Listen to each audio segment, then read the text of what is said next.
नुकत्याच झालेल्या विमान अपघातानंतर काही लोक मला विचारत आहेत, ही इन्स्ट्रुमेंट लँडिंग सिस्टम म्हणजे नक्की काय? इन्स्ट्रुमेंट लँडिंग सिस्टम म्हणजे ILS ही काही विमानतळांवर जमिनीवर बसवलेली प्रणाली आहे. ही प्रणाली कमी दृश्यमानतेत म्हणजे व्हिजिबिलिटीमध्ये पायलटना अचूक आणि सुरक्षित लँडिंग करायला मार्गदर्शन करते. जसं धुकं, पाऊस किंवा ढग असताना. ILS म्हणजे तुम्ही आकाशातला एक अदृश्य रस्ता समजा. ILS पायलटना 2 सूचना सारख्या देते.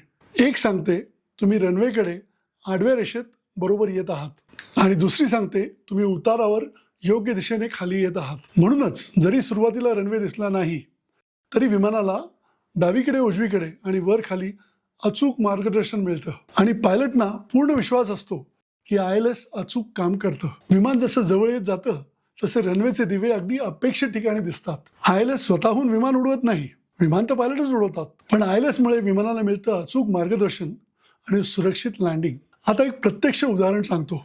माझ्या बोईंग 737 मध्ये जर मला ILS शिवाय म्हणजे व्हिज्युअली लँडिंग करायचं असेल तर कमीत कमी 5000 मीटर व्हिजिबिलिटी लागते. दृश्यमानता का तर उंची, दिशा आणि उतार डोळ्यांनी मोजता येईल. पण CAT 3 ILS जर असेल तर मी दिल्लीच्या धुक्यातही लँड करू शकतो. किती? 50 मीटरमध्ये. म्हणजे 5000 मीटरवरनं 50 मीटर व्हिजिबिलिटी दृश्यमानतावर आपण आलो. कशामुळे? ILS मुळे.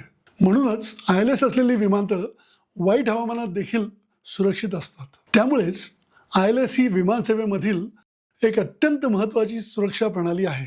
आता खूप लोकांनी मला विचारलंय म्हणून मी ब्लॅक बॉक्स या विषयावर पुढची रील बनवणार आहे. काही दिवसात पोस्ट करीन.